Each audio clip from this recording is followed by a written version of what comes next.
There's a good reason why the phrase blown away comes to mind when discussing Carrie Underwood's latest album. It's so funny that I know that term's gonna get used so much, like, I'm blown away, but it's cool, I like it.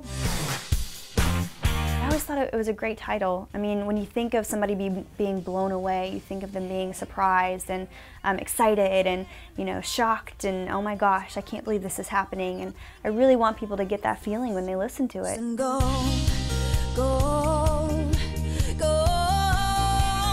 That would be horrible if you totally weren't. If it's like, here's my new CD, blow it away. And then you're like, wah wah, it's okay.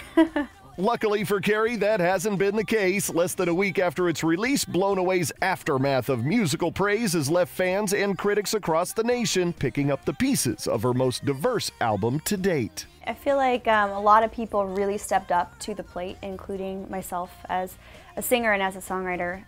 Had so much fun going in and just creating something that is very different than anything I've ever done before. Shine like a diamond, glitter like gold, and you need to know what nobody ever told you. I feel like I've gotten a lot more comfortable, first and foremost, in my writing. Just being able to do it and learning from the best and getting to write with them and seeing how they do things and realizing that I don't sound as stupid as I think I sound. I was talking to Steven Tyler and he said the words "dare to suck." And I loved that. You have to put it out there before, or else you'll never know. You might have a great idea and you've talked yourself into thinking it sounds dumb, but it could be something huge. So dare to suck, say it and see what happens. And we didn't put ourselves in a box. In fact, the 29-year-old found the exact opposite to be true when picking the project's final track listing. From its dark and heavy start, emotional, then almost breezy middle to its downright country end, the only thing that seems to remain consistent is Carrie's unpredictable ability to lure you in. My biggest problem with having these different categories of songs, I couldn't split any of them up. Shatter every window till it's all blown away. Every brick, every board, every slamming door blown away. Those dark ones that we were talking about are big. They're big, they're deep, they're just these epic songs that are dramatic. And I love that. And when it comes to drama, well, there's plenty, like the revenge-driven Two Black Cadillacs, a cinematic tale of a cheating husband and the wife and mistress who make him pay. They decided then he'd never get away with doing this to them. Two black Cadillacs waiting for the right time. Songs are not always reflections of life. I am so happy at home. I love my husband. I love my family. I'm so lucky, but I'm boring. That's boring. Nobody wants to hear me like gloating on my album for 14 tracks about how amazing my life is, and I think people really thought I might get soft. I really enjoy having a very normal life outside of my career, and I love having my career outside of my life.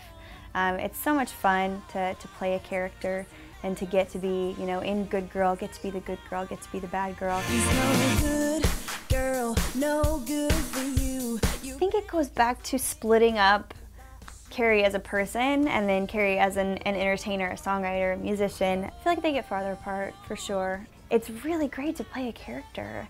It's really great to have these dark, storylines, and it's a movie. It's certainly not indicative, in no way a description of my life at all, or what has or could happen at all.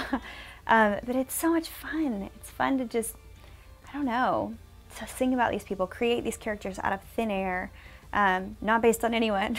Get that clear.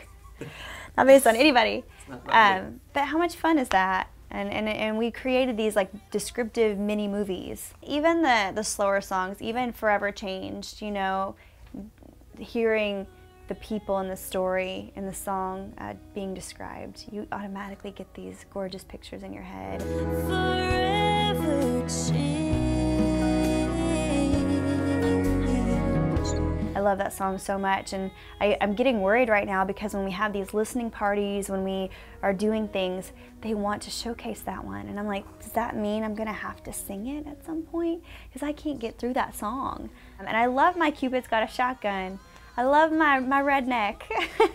It's awesome, and having Brad Paisley come in and play on it, it just amped it up. It made it so awesome.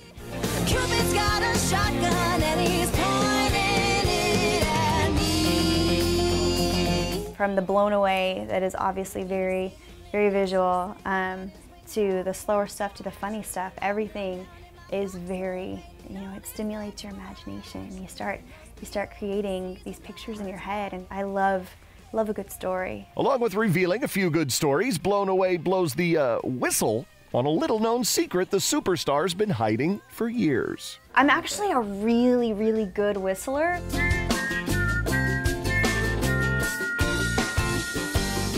Her hidden talent is showcased on the islandy one-way ticket. We brought in margaritas on the studio session tracking day and gave margaritas to the band and had them, relax and let it get a little loose and messy. Turn the radio up and sing along with it. Hey, we got a one-way ticket.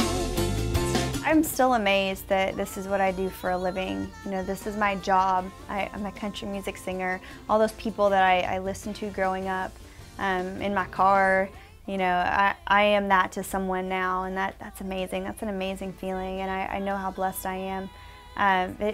7 years. I have been doing this for 7 years. I'm on my 4th album. It's crazy. He's no good, girl, no good for you. You better get to getting on your goodbye shoot.